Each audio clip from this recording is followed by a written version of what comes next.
जय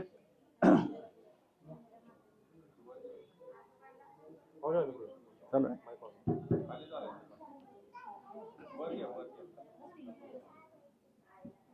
जय राधा माधव जय कुंज बिहारी जय राधा माधव जय कुंज बिहारी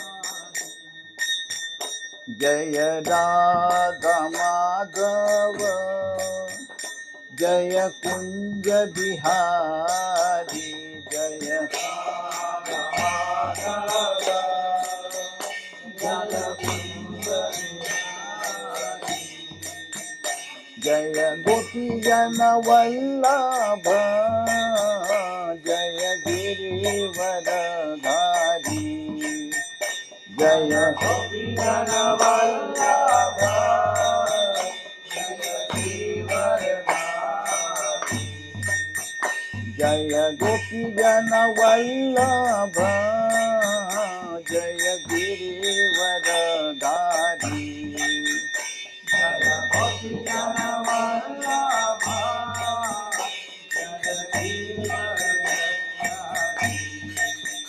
जय यशोदानंदन ब्रज जन रंजन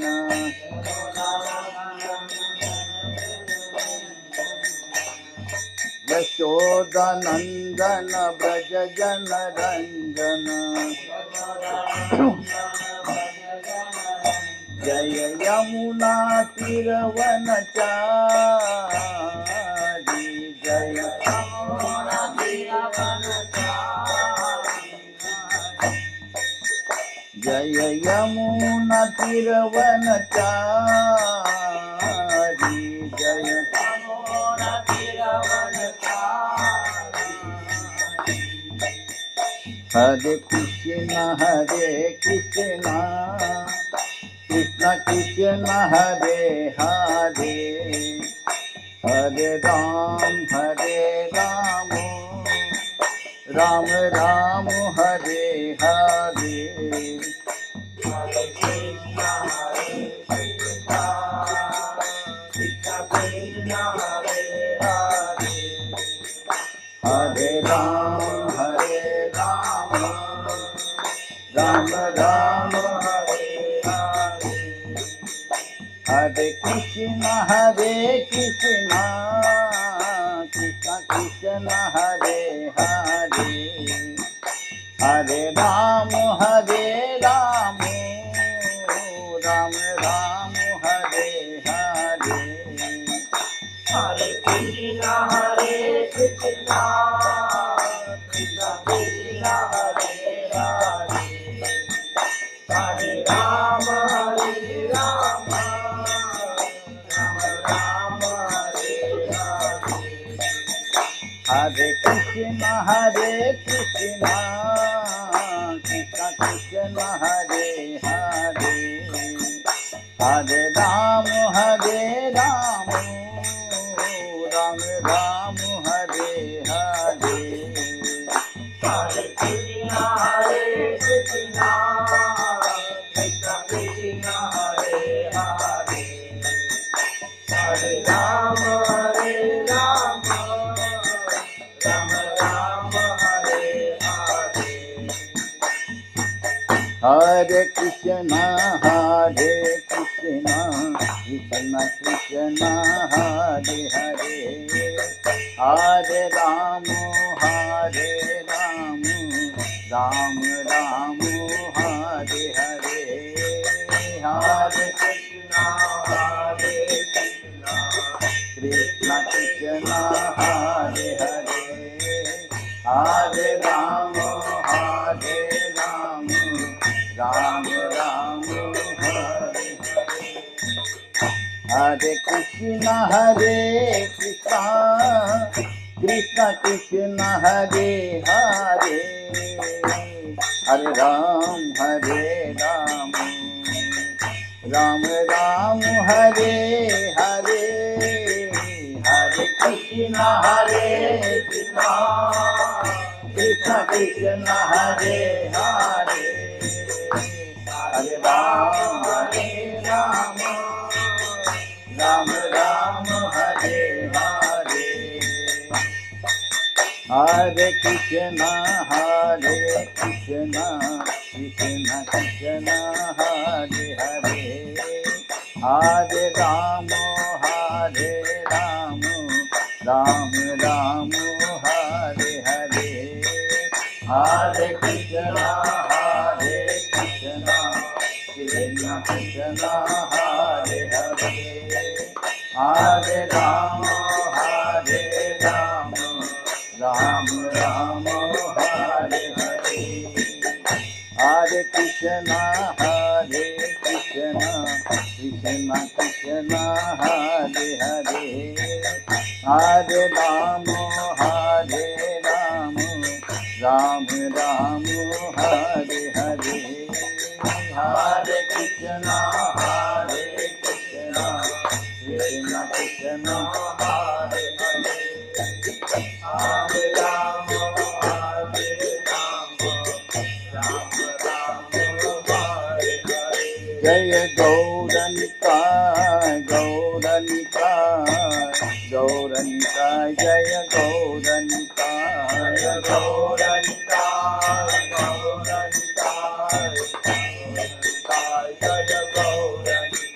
जय प्रभुपदा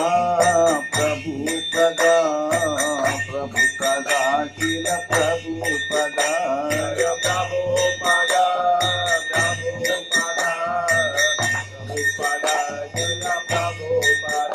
जय गौरनिताय जय गौरनिताय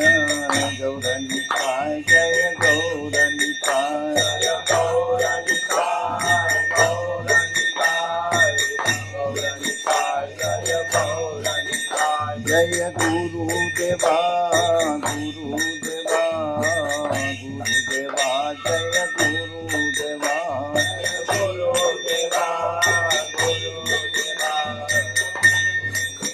जय गुरुदेवा हरिनाम संकीर्तन कीजिए।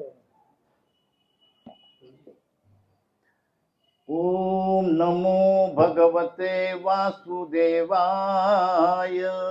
ओम नमो भगवते वासुदेवाय ओम नमो भगवते वासुदेवाय ओम नमो भगवते वासुदेवाय ओम नमो भगवते वासुदेवाय ओम नमो भगवते वासुदेवाय नारायणं नमस्कृत्यं नारायणं नमस्कृत्यं नरो चैव नरोत्तमं नरं चैव नरोत्तमं देवीं सरस्वती व्यासं देवीं सरस्वतीं व्यासं ततो जायमुदीरये ततो जायमुदीरये नष्टप्रायेषु अभद्रेषु नष्टप्रायेषु अभद्रेषु नित्यं भागवत सेवया नित्यं भागवत सेवया भगवती उत्तम श्लोके भगवते उत्तमश्लोके भक्तिर्भवति नैष्टिके भक्तिर्भवति नैष्टिके श्रीकृष्णाय वासुदेवाय कृष्णाय वासुदेवाय देवकी नंदनाय च देवकी नन्दनाय च नन्दगोपकुमाराय नन्दगोपकुमाराय गोविन्दाय नमो नमः। गोविन्दाय नमो नमः। हरे कृष्ण। आजच्या भाग प्रसंगी सर्वांचं स्वागत आहे। वायकर सर्व म्हणजे या ठिकाणी उपस्थित आहेत।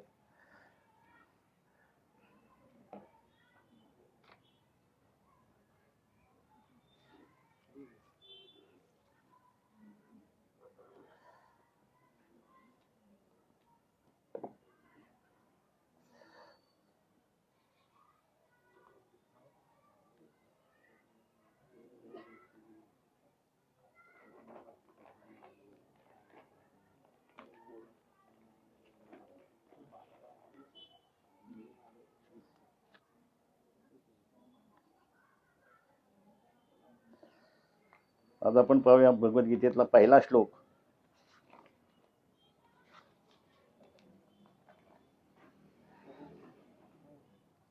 धर्मक्षेत्रे कुरुक्षेत्रे समवेतायुयुस्तवः मामकाः पांडवाचैव किम कुर्वत संजय. या भगवद्गीतेमध्ये 700 श्लोक आहेत आणि 700 श्लोकापैकी एक श्लोक धृतराष्ट्राने विचारलेला आहे. एक श्लोक धृतराष्ट्राने विचारला आणि त्या धृतराष्ट्राच्या विचारण्यावरती संपूर्ण पुढे म्हणजे भगवद्गीता सांगण्यात आलेली आहे. तर आपण पाहतोय की म्हणजे धृतराष्ट्राने विचारलं की ज्या ह्याच्या युद्धाच्या भूमीवरती काय कुरुक्षेत्राच्या ठिकाणी माझा पुत्र आणि पांडवांचे पुत्र काय हे या युद्ध क्षेत्राच्या ठिकाणी पहिल्यांदा काय करत आहेत. म्हणजे पहिल्या सुरुवातीलाच आपण पाहू शकतो की म्हणजे सुरुवातीला त्याने विचारताना माझा आणि तुझा हा प्रश्न निर्माण केलेला आहे. काय म्हणजे की कशा पद्धतीने माणसाचं म्हणजे जीवन आहे. तर त्या ह्याच्यामध्ये आपण पाहू शकतो की त्यांनी सुरुवातीलाच विचारणार संजया की या धर्मक्षेत्र कुरुक्षेत्राच्या ठिकाणी माझे पुत्र आणि पांडवांचे पुत्र म्हणजे वेगळे तिथंच दुधाभाव केला त्यांनी. पहिला सुरुवातीला त्याने तिथे या ठिकाणी दुधाभाव केलेला आहे की माझ्या पुत्रांनी आणि पांडवांच्या पुत्रांनी त्या ठिकाणी येऊन काय केले, काय परिस्थिती आहे त्या ठिकाणची मला सांग. आता हे विचारतानाच वास्तविक पाहता त्याच्या मनात हा दुधाभाव केला त्याने. त्या दुधाभावापासूनच सुरुवात झाली. आता वास्तविक पाहता संजयाचे 41 श्लोक आहेत. काय संजयाचे 84 श्लोक अर्जुनाचे आहेत आणि 584 श्लोक भगवद्गीतेच्या याच्यावरती म्हणजे संपूर्ण म्हणजे भगवंतांनी म्हणजे केलेले व्याख्यान आहे, संपूर्ण केलेले आपल्यासाठी उपदेश आहेत. तर याच्यामुळे आपण पाहू शकतो म्हणजे प्रत्येक वेळेला एका प्रश्नाच्या ह्याच्यावरती परंतु कपट मनात ठेवून केलेला प्रश्न काय किती पुढे पुढे म्हणजे होतो. आता हा धृतराष्ट्र वास्तविक पाहता त्या युद्धभूमीच्या याच्यावरती आहे. तर त्यावेळेला सुद्धा म्हणजे की व्यासदेवाने वास्तविक माता हे सर्वांना माहिती होतं काय की या ठिकाणी आता वास्तविक पाहता भगवंत म्हणजे की प्रत्यक्षात म्हणजे की पांडवांच्यासाठी ते करायला गेले होते. काय प्रत्यक्षात दूत म्हणून जातात परंतु तरी सुद्धा हे म्हणजे की दुर्योधनासारखा म्हणजे माणूस काय प्रत्यक्षात म्हणजे त्यांना सुद्धा म्हणजे अटक करण्याचा प्रयत्न करतो, अशी परिस्थिती निर्माण करतो. तर त्या ठिकाणी युद्ध हे निश्चित आहे. सर्वांना माहिती होतं की म्हणजे या ठिकाणी म्हणजे युद्ध ह्याच्यामध्ये युद्ध होणारच, याच्यामध्ये युद्धाशिवाय पर्याय नाही. काय युद्धाशिवाय पर्याय नाही. यांना म्हणजे तसं वास्तविक पाहता म्हणजे भगवंत सुद्धा सांगतात की ज्या वेळेला माणसाने म्हणजे की एक तर पहिला म्हणजे की समभाव म्हणजे पाहून म्हणजे प्रत्यक्षात गोष्ट केली पाहिजे. समतेने कुठल्या गोष्टी होत असतील तर त्या घेतल्या पाहिजेत. नसेल तर अगदी म्हणजे की शेवटी अधिकार क्षेत्राच्या पद्धतीने सुद्धा तो म्हणजे आपला हक्क असेल तर तो मिळवून घेतला पाहिजे, असं म्हणजे वास्तविक पाहता भगवंत सुद्धा सांगतात. म्हणून प्रत्यक्षात माणसाने सुद्धा विचार केला पाहिजे की आपण सुद्धा म्हणजे कुठल्या ठिकाणी म्हणजे त्या ज्या ज्या ठिकाणी आपल्याला जिथं म्हणजे की समन्वय साधवून म्हणजे करता येते तर ती गोष्ट चांगली सर्वात उत्तम की समभावाने कुठे म्हणजे जी गोष्ट असेल तर ती आपण म्हणजे तशा पद्धतीने करायला पाहिजे. परंतु जर तशी परिस्थिती नसेल तर त्यामध्ये सर्व जे आहे ते सगळं म्हणजे सगळे गोष्ट वापरून म्हणजे शेवटी ते घेतलं पाहिजे.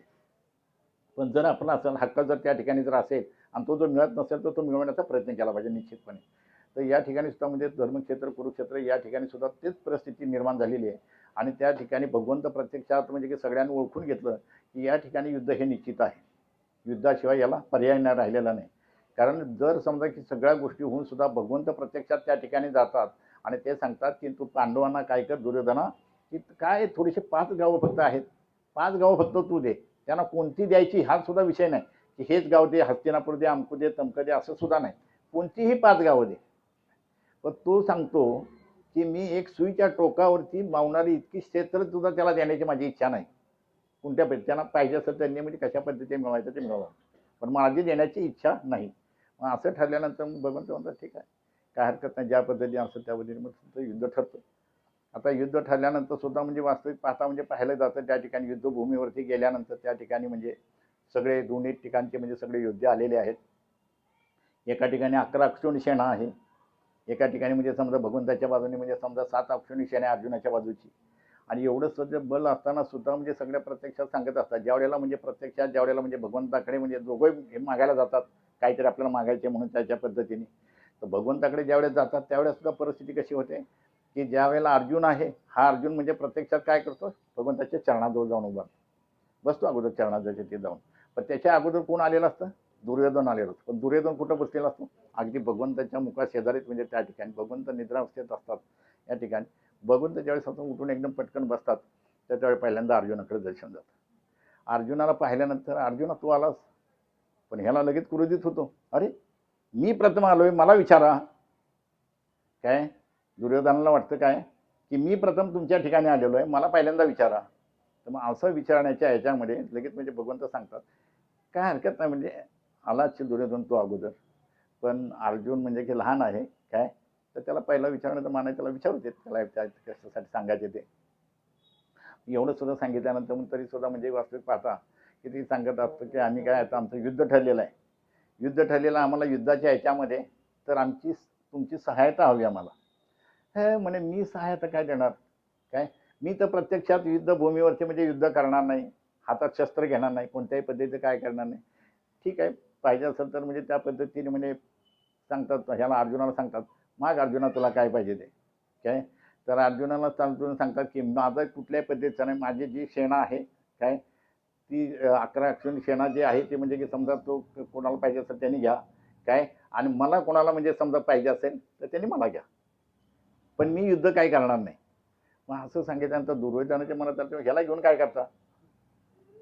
दुर्योधन म्हणजे मनातल्या मनात हे करतो याला घेऊन काय करता, 11 सेना आपल्याला भेटणार तर मग कशासाठी काय. पण अर्जुन काय म्हणतो याच्याकडे म्हणजे त्याचं लक्ष होतं. अर्जुन म्हणतो भगवंता आपण युद्ध करा अथवा नका करू, शस्त्र घ्या अथवा नका घेऊ, परंतु आपण आमच्या बाजूने असा.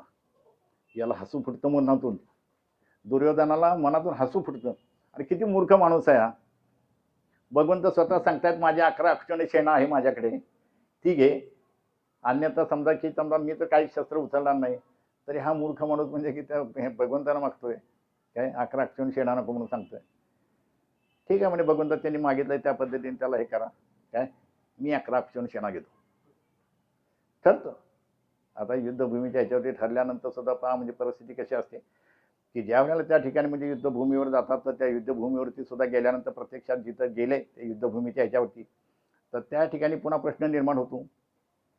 इकडं 11 अक्षौणी सेना आहे, इकडं 7 अक्षौणी सेना आहे, आणि आपापसात म्हणजे चर्चा निर्माण होते की आता पहिल्यांदा काय केलं पाहिजे आपल्याला.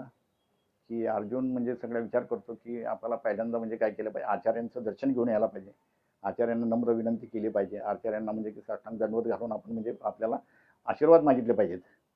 असं करून गेल्यानंतर म्हणजे की अर्जुन जातो, युद्धेश्वर महाराज वगैरे सगळे काय हे काय करतात आपला राज पेहराव जो असतो तो राज पेहराव सगळा बाजूला ठेवतात काय, आणि भीष्मदेव भगवंत हे बाकीच्या लोकांचे जे आहेत द्रोणाचार्य वगैरे. आता वास्तविक पाहता हे द्रोणाचार्य वगैरे सगळे आपले कोणाकडे आहेत, विरुद्ध पार्टीकडे आहेत, परंतु तरी सुद्धा त्यांचे आशीर्वाद घेण्यासाठी जातात, भीष्मदेवांचे आशीर्वाद घेतात, द्रोणाचार्यांचे आशीर्वाद घेतात, आणि आशीर्वाद घेऊन नम्रतेने म्हणजे सगळ्या गोष्टी करतात, आणि अशा पद्धतीने त्यांना दंडवत करून माघारी निघतात. परंतु दुर्योधन म्हणजे जातो, दुर्योधन म्हणजे ताटातच राजपोषकातच जातो, तो आहे त्या वेशामध्ये काय. तो पहिल्यांदा पहिली गोष्ट म्हणजे बापाला राजाच म्हणत नव्हता, स्वतःलाच राजा समजत होता तो काय, तो युवराज आहे असं मानतच नव्हता, मी स्वतः राजा आहे अशा पद्धतीने. आणि तो प्रत्येक गोष्ट काय करायचा की प्रत्येकाला म्हणजे की आदेश दिल्याप्रमाणे द्रोणाचार्यांना सुद्धा सांगतात तुम्ही पाहिलं की त्या ठिकाणी म्हणजे कशा पद्धतीने युद्धाचं म्हणजे रचना केलेली आहे, व्यूहरचना त्यांची कशी आहे हे तुम्ही पाहून या, आदेश देतात त्यांना. पहिल्या सुरुवातीलाच आचार्यांना म्हणजे की दंडवत करायला पाहिजे, त्यांची विनंती नम्रतेने काय त्यांनी आशीर्वाद मागितले पाहिजे, तर ते मागत नाही तो एक प्रकारे आदेश देतो त्यांना की तुम्ही तिकडे पाहून या त्यांची व्यूहरचना कशी केलेली आहे ती. म्हणजे अशा पद्धतीने हा दुर्योधन सुद्धा मनामध्ये प्रत्येक गोष्ट कपट ठेवून त्या ठिकाणी असतो. त्याला सांगायचं असतं की तुम्हाला माहिती आहे काय, तुमचे जे हे आहेत विरोधी काय, राजा द्रुपदांच्या मुलांना म्हणजे की म्हणजे त्या ठिकाणी द्रुपदाचा जो मुलगा आहे काय, तर त्यांनी म्हणजे ते व्यूहरचनेचं हे केलेलं आहे म्हणे.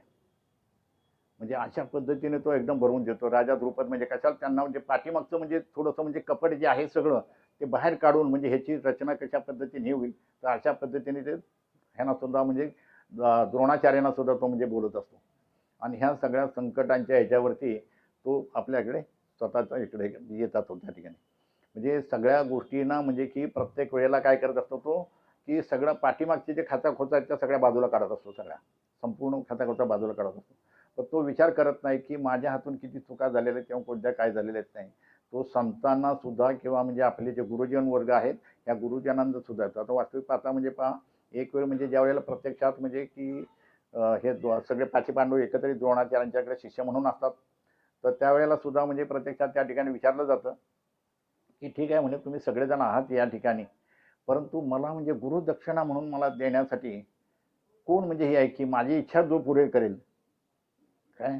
तर सगळे एकमेकाकडे पाहतात आणि कोण काय हे करायचं म्हणजे काय यांची इच्छा असेल काय म्हणजे वाटतील हे काय. तर अशा पद्धतीने म्हणजे दुर्योधन वगैरे सगळे अशा म्हणजे गप्पा बसतात सगळे काय असतात. अर्जुन उठून उभा राहतो. अर्जुना तू माझी इच्छा पूर्ण करशील काय. हो मी तुमची इच्छा पूर्ण करेन काय. तर अशा ह्याच्या इच्छेतून पूर्ण करताना वास्तविक आता त्याला सांगत असतात तू सर्वात श्रेष्ठ धनुर्धर तू होशील, सर्वश्रेष्ठ धनुर्धर तू होशील. मग ह्याला लगेच क्रोधाविष्ट मनातून म्हणजे एकदम होते अरे तू हे होतं मी होऊ शकत नाही का. अरे पण तुझ्या मनातून अगोदरच म्हणजे विचारपूर्वक म्हणजे हे निघत ना तर तू तू काय श्रेष्ठ धनुर्धर होतोस अशा पद्धती. मग त्यांची म्हणजे कृपादृष्टी प्रत्येक वेळेला म्हणजे या जो अर्जुन आहे त्या अर्जुनावरची सतत कृपादृष्टी त्यांची असते प्रत्येक वेळेला. ज्या ज्या वेळेला पाहत असतात तर त्या त्या वेळेला अर्जुन रात्रीच्या वेळेस सुद्धा म्हणजे की मध्यंतराच्या वेळेस सुद्धा म्हणजे अर्जुन स्वतः म्हणजे की काही न सांगता सुद्धा तो प्रॅक्टिस करत असतो काय धनुर्धराची प्रॅक्टिस करतो प्रत्येक गोष्टीच्या याच्यामध्ये. आणि तो धनुर्धर श्रेष्ठ होण्यासाठी सुद्धा त्याचे प्रयत्न इतके चालू असतात स्वतःचे की तो म्हणजे पूर्णपणे तो हे असतो श्रेष्ठ तर असतोच, परंतु तरी सुद्धा त्याचे सतत प्रयत्न चालू असतात. पण हा दुर्योधन माझे मनाने कपट आणि सगळ्याच वातावरणामध्ये सुद्धा कपटपणा सगळा त्याचा. परंतु जो म्हणजे की समजा आचार्य आहे तर त्या आचार्यांची सुद्धा म्हणजे तो म्हणजे की निंदा नालस्ती करत होता अशा पद्धतीचा हा दुर्योधन.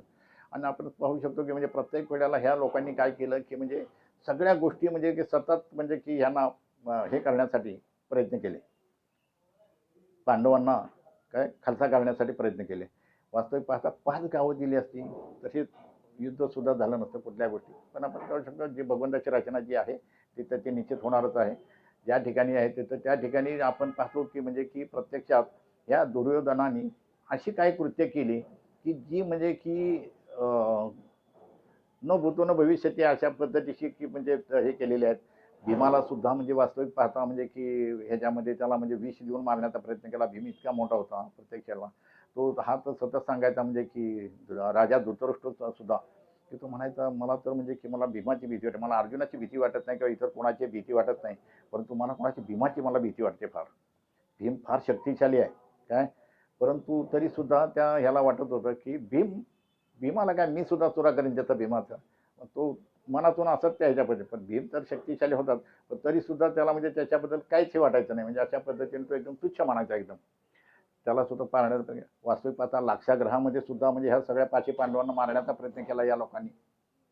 प्रत्येक गोष्ट काय यांना म्हणजे कशा पद्धतीने खालसा करायचं म्हणजे ह्यांचं पूर्व नियोजित म्हणजे पहिल्यापासूनचेच म्हणजे गुण असे होते. वास्तविक पाहता म्हणजे की ज्या वेळेला म्हणजे की पांडवांच्या ह्याच्या पद्धती असायचं ह्यांना म्हणजे प्रत्येक ठिकाणी कुठं कुठं ह्यांना खालसा करता येईल, कोणत्या ठिकाणी मारण्याचा प्रयत्न करता येईल ह्या ठिकाणी सगळे सतत प्रयत्न त्यांचे पण कपट पद्धतीचे सगळे प्रयत्न होते. ज्या वेळेला म्हणजे प्रत्यक्षात म्हणजे की ह्यांना युधिष्ठिर महाराजांना फाशी टाकण्यासाठी म्हणजे विनंती केली जाते. विनंती कशाच्या आदेश दिल्याप्रमाणे असतं त्यांचं ते विनंती तर बाजूलाच राहिली, परंतु आदेश दिल्याप्रमाणे सांगत होते सतत त्या पद्धतीने दुर्योधनाचा वास्तव करता युधिष्ठिर महाराज सुद्धा म्हणजे काय एखाद्या गोष्टीला म्हणजे कसं आहे की तुच्छतेने जर समजा एखाद्याला सांगितलं अरे काय तुझं म्हणजे जीवन आहे त्याच्यावरती काय खेळ जर काय असं तर काहीतरी जर शुरासारखं काहीतरी खेळ असं जर म्हटल्यानंतर त्याला कसं वाटतं की एकदम म्हणजे ठीक आहे तू म्हणतोय तर मग खेळतो. म्हणजे त्याला काय वाटतं की म्हणजे मी काय शिरू नाही का, परंतु म्हणजे खेळ बनवून असं त्या सांगितल्यानंतर म्हणजे त्याच्या ते डावपेच खेळायला लागले. परंतु त्यावेळेला सुद्धा म्हणजे प्रत्यक्षात म्हणजे की जे आपले हे आहेत धृतराष्ट्राचे बंधू काय त्यांचं नाव हा धृतराष्ट्राचे बंधू नाही हा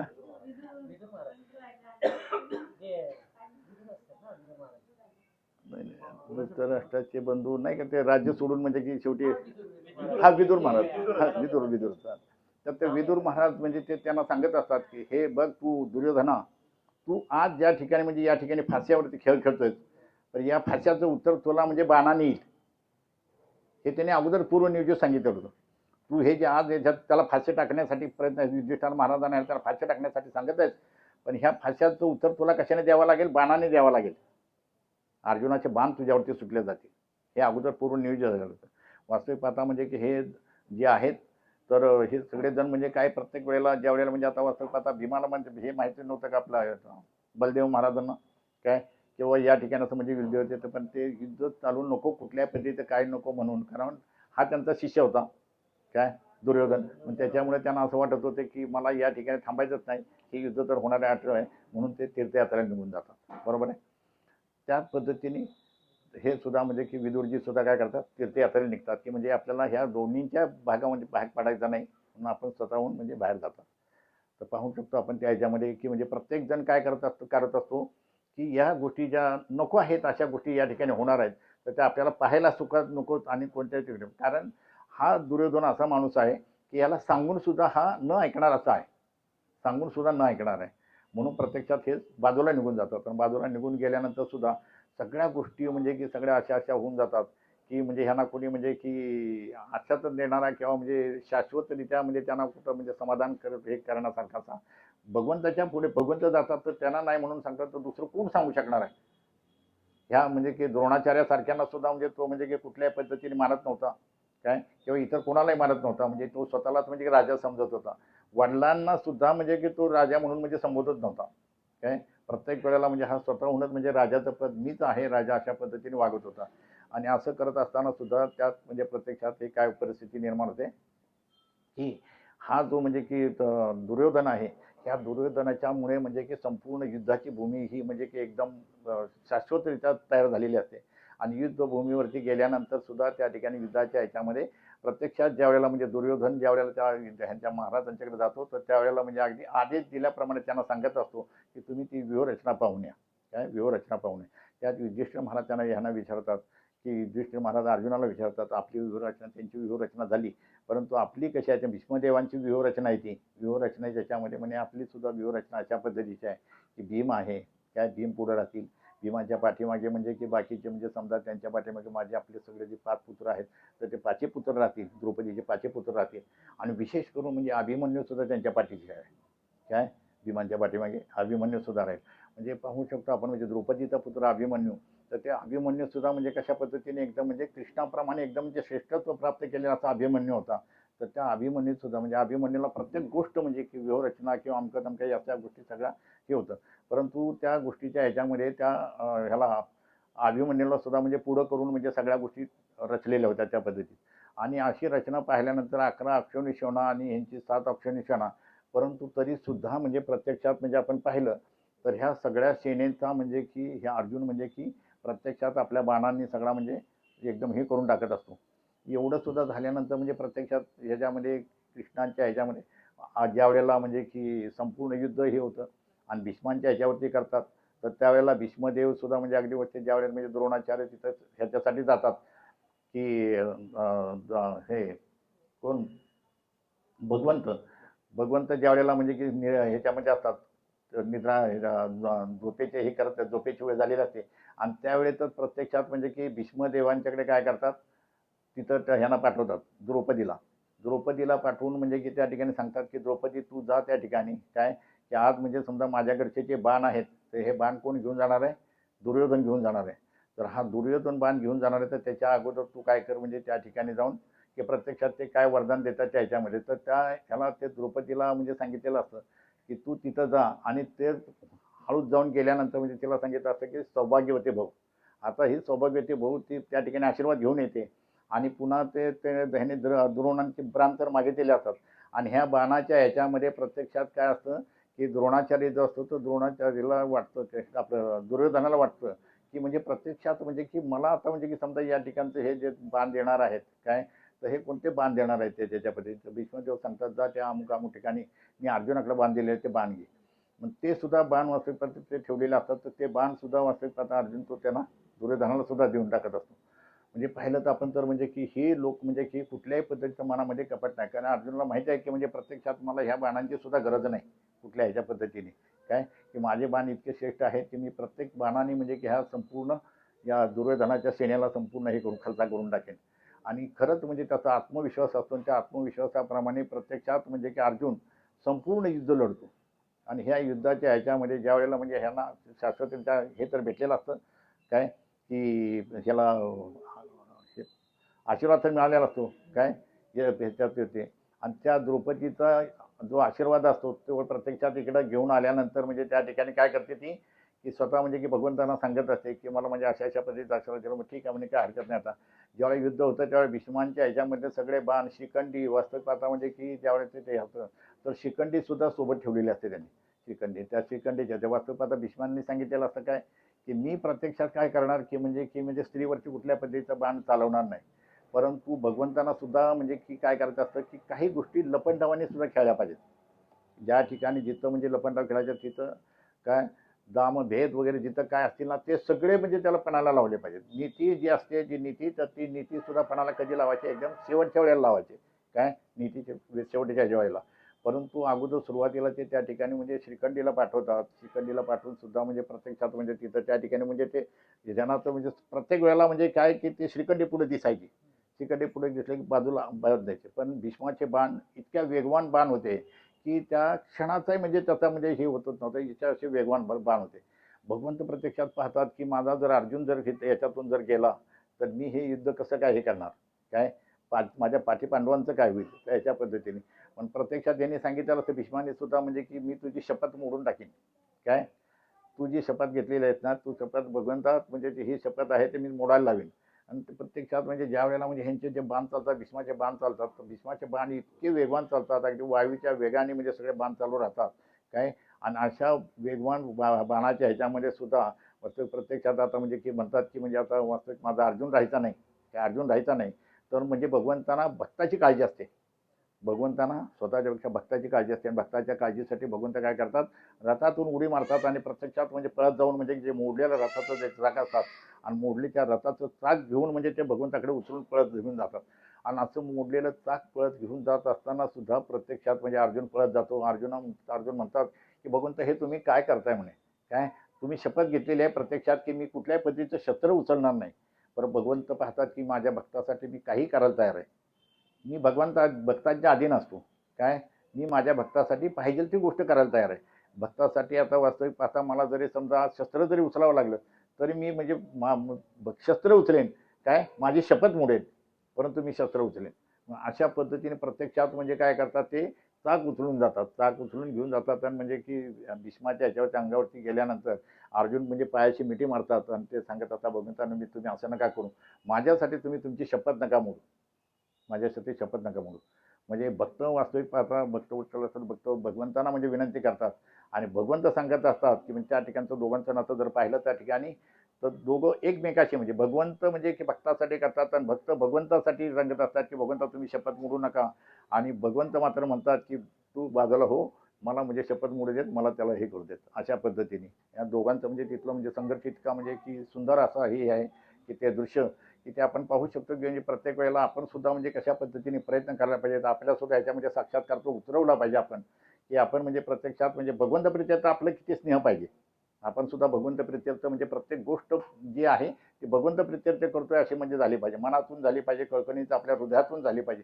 तर ह्या गोष्टी आपण म्हणजे आपल्या मनातून सुद्धा उतरवण्याचा प्रयत्न केला. वागणं आपलं त्याच पद्धतीचं झालं पाहिजे.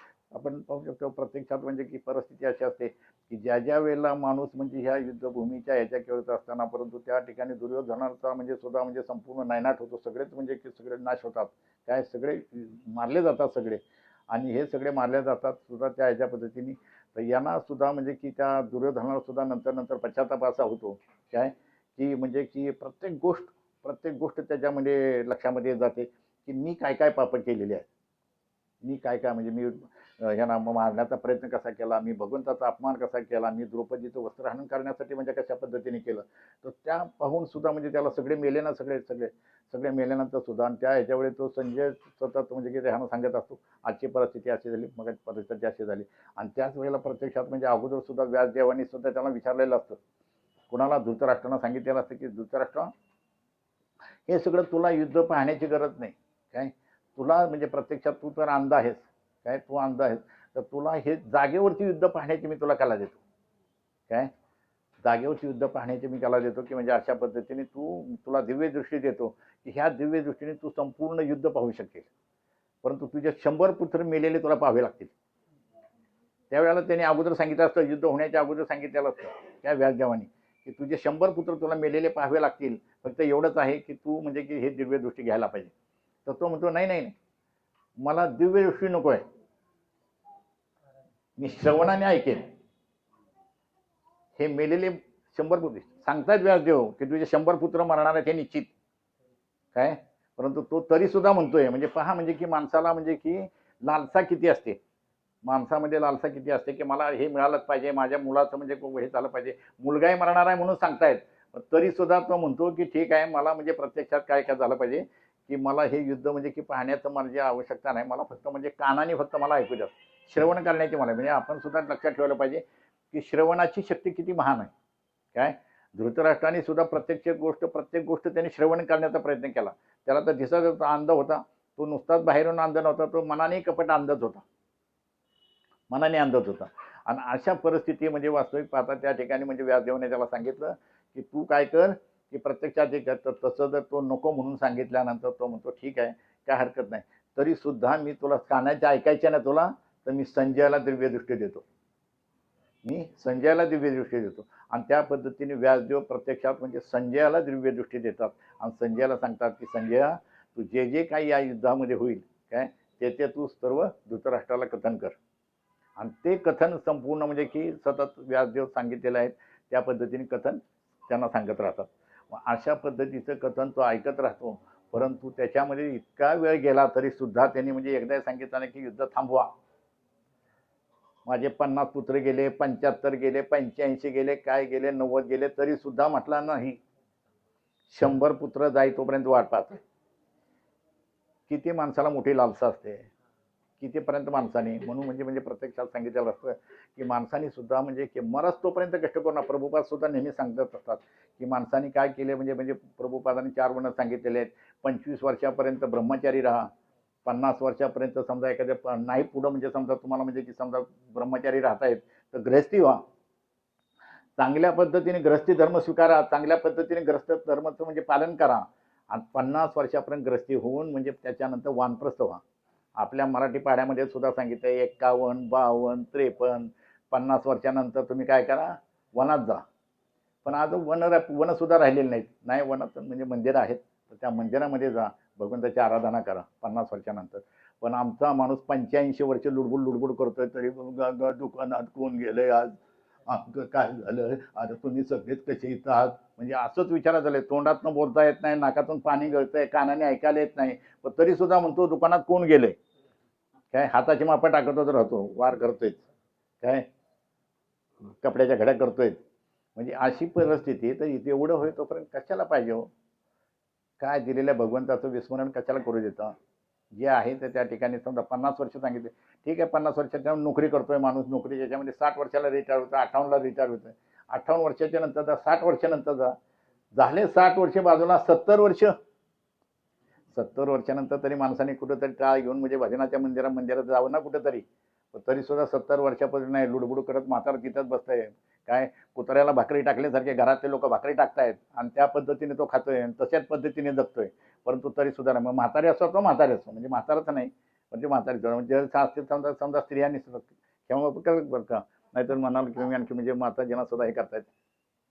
तर प्रत्यक्षानं माताजीनं सुद्धा समजा 50 वर्ष झाले तर कुठेतरी मंदिरात जाऊन काहीतरी म्हणजे की भजन कुठं काहीतरी केलं पाहिजे ना. कशाला त्या सुनबाईच्या पाठीमागे लागला पाहिजे. सुनबाई ती भाजीपाले आणले का, सुनबाई ते अमुक केलं का, सुनबाई ते तमुक केलं, बाद झालं की आता द्या त्यांच्या हातात संसार, तुम्ही बाद झालं, चावी तुमच्याच कमरेला कशाला पाहिजे, द्या त्यांच्या हातात. पण असं नाही कधी होणार. काय, अगदी मरेस तोपर्यंत कमरेला चावी, काय कपाटाची चावी आपल्याकडे, साखर द्यायची झाली तर म्हणजे ते कपाट उघडून साखरेचे, आणि एवढं काय काय ते चोरी करून काय माहेर देणार आहे का. तरी सुद्धा म्हणजे की म्हणजे माणसाचा विश्वास हा नाहीच आहे. काय, कोणावरती विश्वास ठेवला पाहिजे, कोणावरती ठेवू नये, ह्या गोष्टी सुद्धा माणसाला म्हणजे सर्वसाधारण समजल्या पाहिजेत. मग अशा पद्धतीने माणसाने प्रत्येक वेळेला जर समजा प्रत्येक गोष्ट जर व्यवस्थितरित्या जर करत राहिला तर निश्चितपणे आपलं घर आनंदीमय चालेल, सुखमय चालेल. हे धृतराष्ट्रासारखं, दुर्योधनासारखं जर आपण प्रत्येक वेळेला मनात कपाट ठेवून जर आपण आपला संसार करत राहिलो तर तो मरेपर्यंत सुद्धा संसार चांगला होणार नाही. मरेपर्यंत ठिगळ कोणालाचही बसत नाही. टाटा बिर्ला सारख्याचं सुद्धा ठिगळ बसलं नाही, तर आमच्यासारख्याचं काय बसणार आहे. आमच्यासारख्यात सुद्धा ठिगळ बसू शकत नाही. ठिगळ लावून लावून लावून लावून कितीतरी त्याच्या चिंध्या झालेल्या असतात, तरी सुद्धा त्या ठिगळ्याच्या सुद्धा चिंध्या होतील, परंतु ते म्हणजे ठिगळ कधी बसणार नाही. म्हणून एवढ्यासाठी प्रत्यक्षात माणसाने म्हणजे काय की ठराविक वयाच्या म्हणजे ठराविक गटामध्ये त्या ठिकाणी प्रत्यक्षात तिथपर्यंत थांबलं पाहिजे. तिथं कुठून तरी म्हणजे की भगवंताची भक्ती करायला पाहिजे. या भगवंताच्या भक्तीच्या ह्याच्यामध्ये वास्तविक पाहता आजामीलसारखा माणूस आपण जर पाहिलं तर आजामीलसारखा माणूस म्हणजे पहा म्हणजे की वास्तविक पाहता म्हणजे की वय वर्ष 88 वर्ष आणि वयाच्या 88 वर्षावरती म्हणजे त्याला म्हणजे की साक्षात्कार भेटतोय. परंतु पहिले 25 वर्ष पहिले 25 वर्ष ब्राह्मणाचा पुत्र म्हणून म्हणजे प्रत्यक्षात म्हणजे तो म्हणजे ब्राह्मण पुत्र म्हणून म्हणजे कार्य करत होता. तर ब्राह्मणाचं कार्य म्हणजे एकदम म्हणजे व्यवस्थित होतं. पूर्वी आता तर ब्राह्मण तसे नाहीत. आता इथं कोणी ब्राह्मण असेल तर क्षमा करा बरं का. म्हणजे तुम्हाला बोलतो उद्देशून असं नाही. परंतु पूर्वीचे ब्राह्मण कसे की भिक्षुकी करून ब्राह्मणकी करत होते. भिक्षुकी करायचे, सर्व गोष्टी सांगत होत्या. तुम्हाला लहानपणचं आठवतंय की आमच्या इथं गावातले ब्राह्मण सुद्धा म्हणजे भिक्षुकी करायचे आहे आणि आज अमावस्या आहे बरं का, आज पौर्णिमा आहे बरं का, आज अमुक आहे, आज कुठली गोष्ट जी असेल तर ते घरोघरी जायला सांगायचे आणि फक्त म्हणजे काय पीठ द्यायचं त्यांना, पीठ घेऊन जायचे ते. अशा पद्धतीने म्हणजे मला लहानपणीचं अजून आठवते गावातलं की त्या पद्धतीने ते भिक्षुकी करतो आणि त्या पद्धतीने ते ब्राह्मण होते सुद्धा. प्रत्येकाला म्हणजे की अमावस्या कधी आहे, पौर्णिमा कधी आहे, काय कोणत्या गोष्टीत आहे, कुठला दिवस कसा आहे, तर हे सगळे दिवस सांगून जायचे अशा पद्धतीने. तर ते ब्राह्मण होते. म्हणजे नुसत्या भिक्षुकीवर जे आपल्या घरात साठा करून ठेवणारे ब्राह्मण नव्हते. पण आजची परिस्थिती कशी झाली, नोकरी करा, अमकं करा, तमकं करा, दारू प्यायला लागले, व्यसनाधीन झाले, चारही नियमांचं पालन करत नाही, कुठल्या पद्धतीचं पालन नाही आणि अशा पद्धतीचे ब्राह्मण नकोत. पण प्रभुपाद सांगतात ब्राह्मण कसा असावा, वैष्णव पद्धतीचा ब्राह्मण असावा, पूर्णपणे शुद्ध, पूर्णपणे शुद्ध. आज आपण पाहिलं तर म्हणजे वैष्णवनाम यथा शंभू, आमच्या सर्वश्रेष्ठ कोण असतील तर शिवजी हे आहेत. पण शिवजी कोणाला म्हणजे कोणाचे तर आपण सगळेजण पाहतो तर शिवजींच्या ह्याच्यामध्ये प्रत्यक्षात जर पाहिलं तर शिवजी म्हणजे की सगळे म्हणजे जेवढे म्हणजे समजा भूतं खेतं अमकं तमकं हे त्या सगळ्या गोष्टी आहेत यांना सगळ्यांना जवळ करतात. सगळ्या भोळे शंकर आहेत ते आणि भोळे शंकर असून सुद्धा म्हणजे प्रत्येकाला त्वरित प्रसन्न होणार. जे म्हणजे कपट लोक आहेत किंवा जे म्हणजे की ह्यांनी कपटपणाने म्हणजे काय हे करण्याचा प्रयत्न करतात तर अशा लोकांना सुद्धा ते प्रसन्न होतं. कशासाठी ते प्रसन्न होतं, जा तुला काय पाहिजे हे घेऊन जा बरं. त्यांना आराधना करायचं. कोणाची आराधना करायचं ते हरे राम राम राम हरे हरे म्हणजे भगवंताची जी आराधना करतात तर त्या पद्धतीने त्याला ते स्वतःची प्रार्थना करतात. तो माझ्या ह्याच्यामध्ये कसा ढवळाढवळ करतो, तुला काय पाहिजे, अमुक पाहिजे ना जा, तुला काय पाहिजे हे पाहिजे ना ते घे. ते लगेच भोळे शंकर लगेच ताबडतोब प्रसन्न होतात लगेच देऊन टाकतात. येतात कशासाठी, गारीगारवाल्यासारखं काम करतात. गारीगारवाल्यासारखं काम, गारीगारवाल्याचं काम कसं असतं, एखाद्याने समजा 5 रुपये दिले मला आईस्क्रीम द्या म्हटलं की तो 5 रुपये घेतो, आईस्क्रीम घेतो. फक्त पैसे घ्यायचे आणि द्यायचे. तर मुलगा आजारी पडून नाही तर घरी गेल्यानंतर मरू, काही घेणं देणं आहे का त्याच्याशी नाही. पण ती जर त्याची आईजवळ असेल तर आई काय करते, आई म्हणते नाही नाही नाही तुम्ही कशाला माताजी, नाही तर माझ्या मुलाला नका देऊ गारीगार, तुमच्या मुलाला घेताना तुम्ही घ्या पण माझ्या मुलाला नका देऊ. कारण काय, आईला माहिती आहे की माझा मुलगा आजारी पडेल, माझ्या मुलाला थंडी होईल, माझ्या मुलाला समजा घसा पकडेल, तर अशा पद्धतीने आई ही काम करते. तसे भगवंतांचे सुद्धा म्हणजे प्रत्यक्षात काय करते, आईप्रमाणे काम करतात. जे कोणाला काय पाहिजे असेल तर द्यायचं का न द्यायचं भगवंत ठरवतात. याला दिलं तर हा पुढे जाऊन म्हणजे की व्यसनाधीन होईल, दारू प्यायला लागेल, 4 नियमांच्या पालनाच्या ह्याच्यामध्ये बाहेर जाईल, अशा पद्धतीने नको. हा चांगला म्हणजे भक्त होईल तर त्यामध्ये त्या पद्धतीने त्याला ह्या बाजू त्याला भक्ताच्या बाजूला घेतात अशा पद्धतीने. मग भगवंत असा म्हणजे हे करतात, आईप्रमाणे विचार करतात काय त्या पद्धतीने. तर हा आजामील जो आहे, आजामील 25 वर्षापर्यंत एकदम म्हणजे ब्राह्मण की ह्याच्यामध्ये व्यवस्थितरित्या त्याने काढले. 25 वर्षात ते काढले. परंतु पहा म्हणजे की मायाशक्ती इतकी अफाट आहे की ह्या मायाशक्तीला कुणीही अडवू शकत नाही. ना भगवंत अडवू शकत नाही कुणी. वास्तविक शक्ती त्यांचीच आहे, भगवंताचीच मायाशक्ती आहे. तर ही शक्ती इतकी अफाट आहे.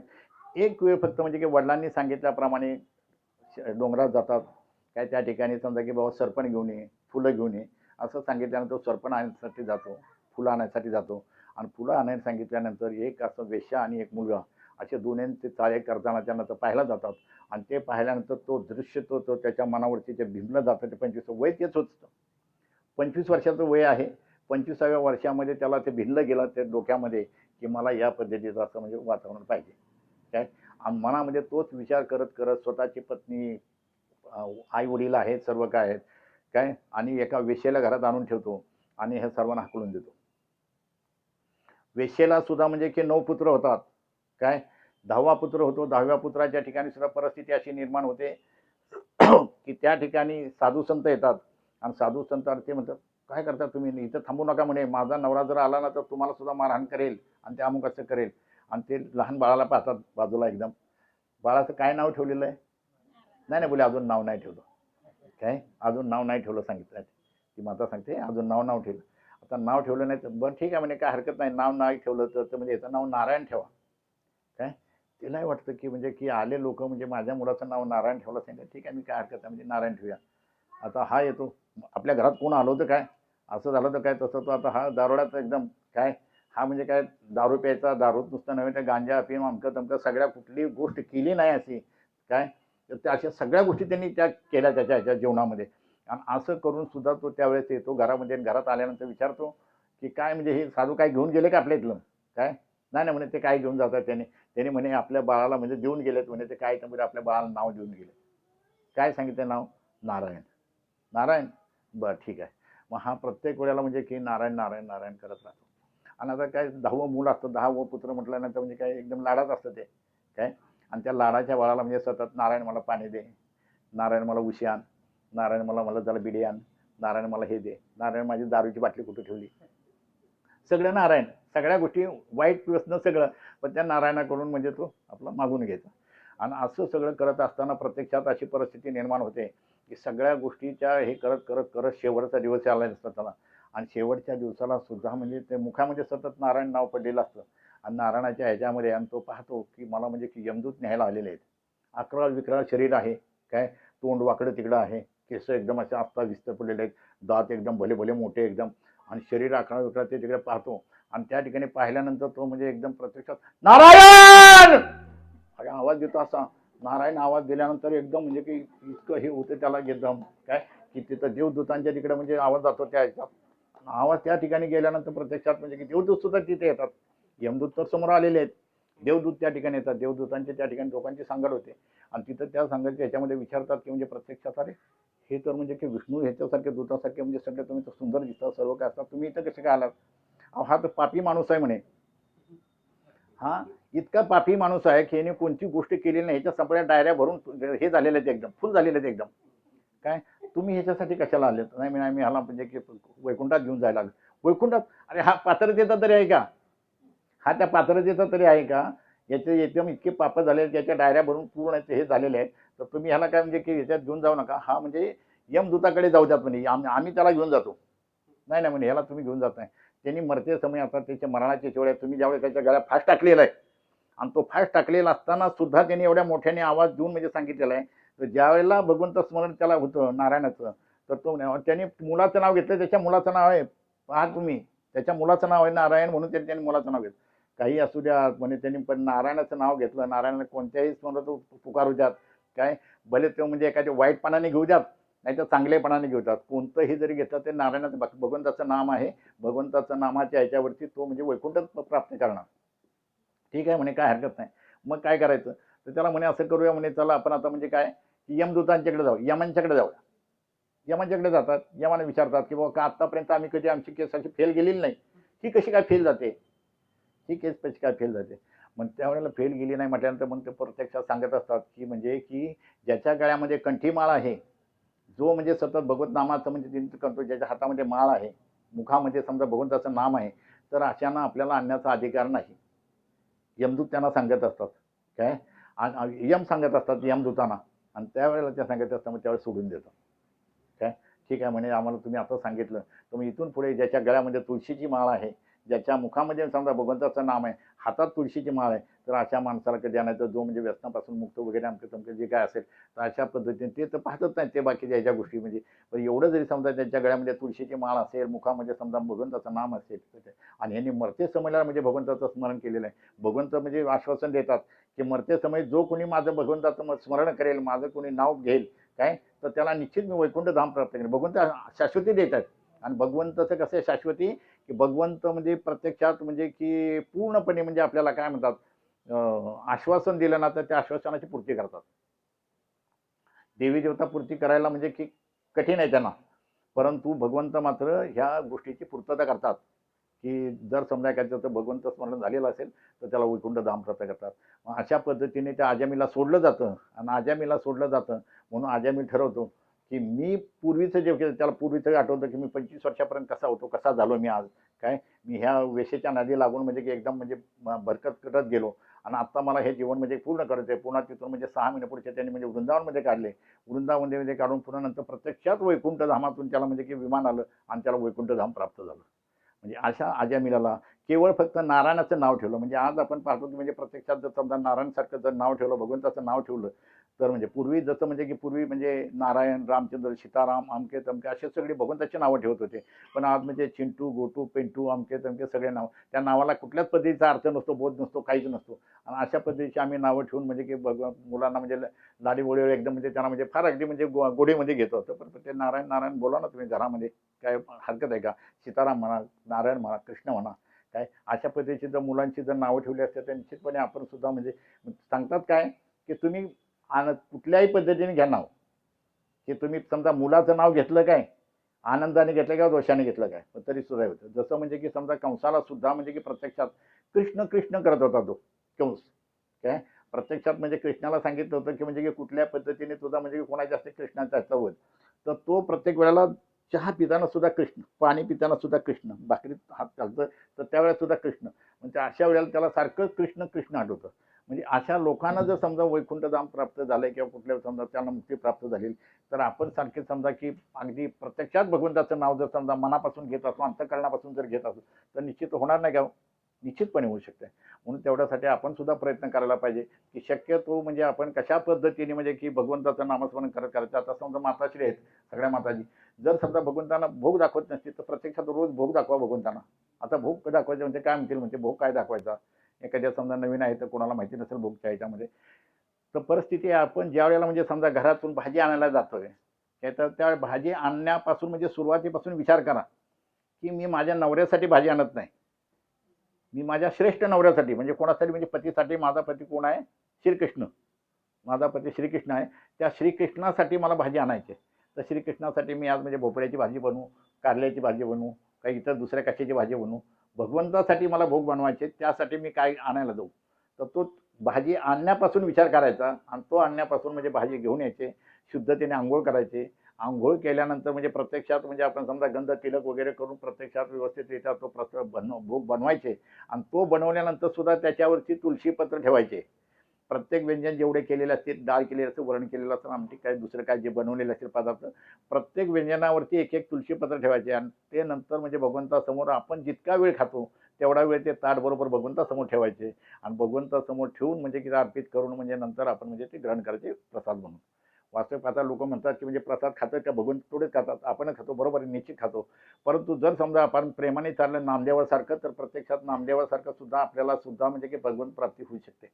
नाही होऊ शकत नाही, परंतु तेवढं आपलं प्रेम पाहिजे. आपण तितक्या पद्धतीचे नाही काय, असाल तुम्ही पण म्हणजे मी तर नाही काय, परंतु त्या पद्धतीने जर समजा आपण प्रेमाने अंतरकरणातून म्हणजे समजा नामदेवासारखं जर समजा आपण भगवंतांना जर चालण्याचा प्रयत्न केला, यशोदा मातेसारखा चालण्याचा प्रयत्न केला, तर निश्चितपणे भगवंत खातील काय, ते खाल्ल्यातून राहणार नाहीत. भगवंत निश्चित खातात काय.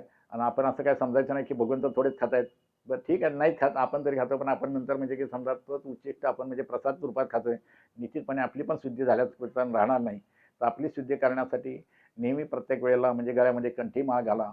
तुकाराम महाराजांनी जसं म्हणजे की शिवाजी महाराजांना सुद्धा सांगितलं काय की तुम्ही म्हणजे की मला हे आम्हाला म्हणजे की समाज जे जे दान देत आहे ते आम्हाला मृत्यूच्या समान आहे काय. आम्हाला याच्यामध्ये काही सुद्धा म्हणजे लालसा नाही, कुठल्या पद्धतीचे हे नाही. तुम्ही फक्त गळ्यामध्ये तुळशीची माळ घाला आणि मुखाने फक्त हरिनाम घ्या, बस आम्हाला याच्यामध्ये समाधान आहे. तुम्ही म्हणजे या ठिकाणी राहून म्हणजे तुम्ही म्हणजे राज्य सोडायचं आणि या ठिकाणी तुम्ही राहून म्हणजे प्रत्यक्षात म्हणजे की तुम्ही भक्त बनायचं, तर ते नको. तुम्ही क्षत्रियाचं धर्माचं पालन करा. क्षत्रिय धर्माचं पालन करता करता तुम्ही काय करा, गळ्यामध्ये तुळशी माळ घाला आणि मुखामध्ये भगवंताचं हरिनाम घ्या. एवढंच म्हणजे त्यांना सुद्धा म्हणजे उपदेश केलेले आहेत बा शिवाजी महाराजांना सुद्धा. आणि त्या पद्धतीने शिवाजी महाराजांनी सुद्धा केले, म्हणून ते जिंकले. म्हणजे अशा पद्धतीने आपण प्रत्येक गोष्ट आपण सुद्धा आपल्या जीवनामध्ये जर आपल्याला जिंकायचं असेल, तर निश्चितपणे आपण म्हणजे भगवंत प्रित्य, त्या भगवंतांना काय आवडतं काय नाही तर ह्या गोष्टी आपण म्हणजे ध्यानात घेतल्या पाहिजेत. आणि तेवढं करून आपण म्हणजे सतत भगवंत प्रित्यचं जर समजा आपण प्रत्येक गोष्ट करत राहिलो, तर निश्चितपणे आपलं सुद्धा जीवन आनंदमय आणि सुखमय होऊ शकतं. ते आनंदमय बनवण्यासाठी, सुखमय बनवण्यासाठी आपण म्हणजे सुखाच्या शोधात आहोत. पण आपल्याला सुखच नक्की कशात आहे हे आपल्याला माहिती नसतं, आनंद कशात आहे हे आपल्याला माहिती नसतं. आपण प्रत्यक्षात म्हणजे सुख आणि आनंद म्हणजे की संसारामध्ये आहे, बिल्डिंगमध्ये आहे, मोठमोठ्या बिल्डिंगमध्ये आहे, मोठमोठ्या गाड्या घेतल्यानंतर आपल्याला त्याच्यात सुख आणि समाधान भेटेल, पण त्याच्यामध्ये सुख आणि समाधान नाही निश्चितपणे. परंतु तुम्ही भगवंताचं नामस्मरण घेतलं तर ते मात्र निश्चितपणे आहे. तो साठा तुमचा कायमस्वरूपीचा राहणं, शाश्वत साठा आहे तुमचा. तो म्हणजे की तुमचा बँक बॅलन्स प्रमाणे समजा तुम्ही करोडो रुपये बँकेत ठेवलेले आहेत, करोड रुपये बँकेत तुम्हाला फक्त या ठिकाणी समजा मरेपर्यंत तुम्हाला साथ देतील आणि मरेच्या दिवशी तुम्हाला त्या ठिकाणी म्हणजे भगवंत आहेत तसे खाली हाताने एक म्हणजे बिलकुल पाठवून द्यायचे. एक कथा आठवते की एका राजाने म्हणजे समजा सांगितलं की राजा म्हणतो की भगवंत ह्याच्याकडे जातो की मला म्हणजे की मी प्रत्येक गोष्ट म्हणजे हे केलेली आहे, परंतु मला काय साधूकडे गेल्यानंतर की मला आनंद प्राप्त होत नाही कुठल्याही पद्धतीचा, काही नाही म्हणे. म्हणजे मी काय करू कशाच्या पद्धतीने. तर ते म्हणे राजा काय तर तू स्वर्गाच्या ह्याच्यामध्ये तू आता सगळा आनंद भोगतोच आहे, सगळ्या गोष्टी ऐश्वर्य भोगतो आहे, सगळ्या गोष्टी ह्याच्यामध्ये आणखी काय तुला म्हणजे पाहिजे म्हणे. काय नाही ना म्हणे मला म्हणजे आनंद म्हणजे की त्या ह्याच्यामध्ये बिलकुल भेटत नाही. काय तर नाही भेटत तर मग काय आता म्हणजे काय मला पुत्रप्राप्ती नाही. पुत्रप्राप्ती नाही. अरे पुत्रप्राप्तीच्या ह्याच्यासाठी कशाला करतो म्हणे. आहे त्या ह्याच्यामध्ये ठीक आहे म्हणे सर्व काय असेल ठीक आहे म्हणजे तुला पुत्रप्राप्ती होईल. काय काय असेल ते साधू संत त्यांना म्हणजे प्रसाद देतात पुत्रप्राप्तीच्या ह्याच्यासाठी. प्रसाद घेतो, प्रसाद खातात, घरच्यांना प्रसाद त्याच्यामध्ये मूल प्राप्त होतं. काय हजारो राहणे असतात सगळ्या गोष्टीच्या ह्याच्यामध्ये. आणि ह्या गेल्यानंतर आता वास्तविक पाहता आपल्याकडे पाहिलं तर म्हणजे की म्हणजे कुठल्याही पद्धतीच्या यज्ञ याग न करताना पुत्रप्राप्ती नको तेवढी होती. काय पण पूर्वीच्या लोकांना म्हणजे वास्तविक पाहता म्हणजे की मोठमोठे यज्ञ करावे लागत होते एक पुत्रप्राप्ती सुद्धा. हजारो राण्या होत्या तरी पुत्रप्राप्ती होत नव्हती. पण अशा वेळेला तो म्हणजे व्यक्ती काय होता एकदम म्हणजे की सगळं माझ्याकडे सगळं ऐश्वर्य आहे सगळं काय पण मला पुत्रप्राप्ती नाही, मी निपुत्रिक आहे तर म्हणजे काय होणार. म्हणून मला पुत्रप्राप्ती पाहिजे म्हणून म्हणजे ते हजारो राण्या असून सुद्धा राजा आपलं स्वतःचं म्हणजे की हे आहे ऐश्वर्य सगळं सांगतो. आणि पण तेवढं सांगितल्यानंतर तो सांगतो की म्हणजे हा प्रसाद आहे तुला पुत्रप्राप्ती होईल. पुत्रप्राप्ती होते. पुत्रप्राप्ती झाल्यानंतर पुत्रप्राप्ती कोणाला होते. प्रसाद कोणाला द्यायला पहिल्यांदा जी आपली श्रेष्ठ राणी आहे पहिली राणी. परंतु नंतरच्या आवडत्या निवडत्या झालेल्या असतात सगळ्या बाकीच्या. आणि ह्या आवडत्या निवडत्या राण्या म्हणजे पुन्हा एकत्र काय करतात एक जण कट करतात आणि त्या कट करून पुन्हा नंतर येतात आणि त्या म्हणतात काय की आपल्याला काहीतरी केलं पाहिजे. आता हा म्हणजे की गेलाय म्हणजे हा म्हाताऱ्या राणीकडे म्हणजे त्याच्या पहिले पूर्वीची जे पहिले राणी होते त्याच्याकडे. अरे आम्ही एवढ्या सौंदर्यवान सौर काय आहे तर आमच्याकडे कुठं काय केलं नाही आणि तिच्या बाबतीमध्ये तिच्या बंगल्यामध्ये राहून हे करतोय म्हणे. आणि असं करून म्हणजे की वास्तविक त्या राणीला पुत्रप्राप्ती होती. आणि त्या राणीला पुत्रप्राप्ती झाल्यानंतर ह्यांचं म्हणजे की मस्तक एकदम खवळतं आणि ह्या सगळ्या एकत्रित विचार करतात आणि त्या ठरवतात ह्या मुलाला मारायचं कसं. मुलाला मारायचं कसं हा विचार करतात तर मुलाला प्रत्यक्षात विष देतात आणि विष देतात आणि तो मुलगा म्हणजे की दुसऱ्या दिवशी मेलेला असतो.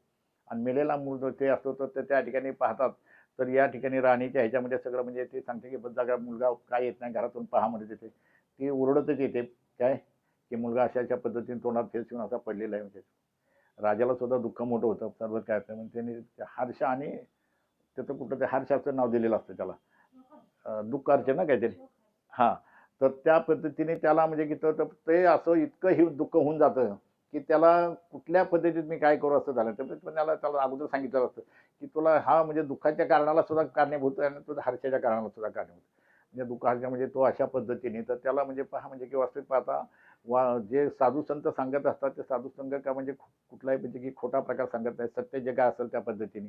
परंतु ह्याला तीच परिस्थिती निर्माण होते आणि ह्या सगळ्या दुःखाला कारण म्हणजे ते पुन्हा त्या म्हणून आपण सुद्धा ठरवलं पाहिजे की आपल्याला म्हणजे की कोणत्याही म्हणजे पाठीमागची लालसा न ठेवता किंवा इतर कोणत्याही गोष्टी आपल्यापासून म्हणजे की वाढवण्यासाठी की आपलं संपूर्ण जीवन हे सगळं ऐश्वर्य त्याच्यातच घालवायचं असं न करता आपण म्हणजे प्रत्यक्षात म्हणजे याच ह्याच्यामध्ये जास्तीत जास्त प्रयत्न करून आपण वाढवण्याचा प्रयत्न केला पाहिजे. आणि आपल्या आध्यात्मिक शक्तीची वाढ केली पाहिजे. त्या आध्यात्मिक शक्तीची वाढ केली पाहिजे. आध्यात्मिक शक्तीची वाढ केली आपण याच्यापेक्षा दुसरं म्हणजे की कुठे भौतिक जीवनाचं कुठेही वाढवलं तुम्ही किती काय केलं तर ते नश्वर आहे सगळं इथंच राहणार आहे. आपल्याला जे शाश्वत आहे ते फक्त हरिनाम. हरे कृष्णा कृष्णा कृष्णा हरे हरे हरे राम राम राम हरे हरे. आपण या महामंत्राचं उच्चारण करत आपण जर जगलो तर निश्चितपणे आपल्याला सुद्धा सुख समाधान आनंद या सगळ्या गोष्टी या नामामध्ये आहेत. काय सगळं वास्तविक पाहता आपल्या साधू संतांनी हरे नाम केवलम कलो नास्ते व नास्ते व गतिरान्यता चैतन्य महाप्रभू सांगून गेलेले आहेत. संत तुकाराम महाराजांनी आपल्याला सांगितलेले आहे हरिमुखे म्हणा पुण्याची गणना कोण करी. तर हे हरिमुखे म्हणायला आपण शिका. हरिमुखे म्हणण्याशिवाय म्हणजे आपल्या गत्यंतर नाही. तर हे फक्त जाणून घ्यायला पाहिजे आपल्याला आनंद कशामध्ये शाश्वत सुख कशामध्ये आहे. हे शाश्वत सुखाचं जर आपल्याला जर पाहिजे असेल तर ते फक्त हरिनामामध्ये आहे. ते हरिनाम आपण म्हणजे उच्चारण करत आणि काहीच नाही दुसरं म्हणजे की चालता बोलता इकडं तिकडं सगळ्या प्रत्येक जिथं म्हणजे हे करत असतं त्या ठिकाणी प्रसाद बनवताना सुद्धा माताजीने समजा एखादी म्हणजे यूट्यूबवरच्या कथा आहेत तर त्या कथा लावा कथा ऐकत म्हणजे समजा प्रसाद बनवा. आंघोळ करत असताना सुद्धा म्हणजे एका बाजूला म्हणजे समजा यूट्यूबचं म्हणजे हे लावून म्हणजे त्या ठिकाणी आंघोळ करता स्नान करताना सुद्धा तिथं सुद्धा म्हणजे तुम्ही कथा ऐका. प्रत्येक प्रसाद बनवताना कथा ऐका, चालता बोलता जिथं काय करता त्यावेळेस कथा ऐका. तुम्ही जेवढ्या कथा ऐकताय तेवढ्या कथा ऐका. काय खास त्याच्यासाठी सेपरेट वेळ काढूनच ऐकलं पाहिजे असंच नाही. चालता बोलता ऐका, पण ऐका. याच्याशिवाय बाकीच्या ह्याच्यात वेळ घालवू नका. नाहीतर म्हणजे टी व्ही चॅनल पाहताय काय, तू काय त्या सिरियलला काय अर्थच नाही. काय तेच तेच भांडण, तेच नवरा बायको, तेच ह्याच्यामध्ये तेच प्रेम, हे अशा पद्धतीचं दाखवलं असतं. हे काय पाहत बसू नका, त्याच्यामध्ये वेळ घालवू नका. आपला वेळ कशात घालवायचा हे निश्चित ठरवा. काय सुनबाई वगैरे त्या ज्या असतील तर त्यांना सुद्धा सांगा की बाबा ह्या याच्यापासून टी व्हीपासून बाजूला राहा. मोबाईल असेल तर मोबाईलमध्ये सुद्धा म्हणजे चांगलं घेण्यासाठी मोबाईलमध्ये सुद्धा भरपूर आहे बरं का. मोबाईल वाईट आहे असं नाही, पण मोबाईल तसं जर पाहिलं तर म्हणजे वाईटच आहे. काय तसं पाहिलं तर वाईटच आहे, परंतु त्याच्यातून आपल्याला नक्कीच चांगलं काय घ्यायचं तेवढं फक्त पहा. चांगलं घेतलं तर निश्चितपणे चांगलं आहे. म्हणजे त्या चांगल्याचं हे करा. हरे कृष्ण. या ठिकाणी थांबतो मी.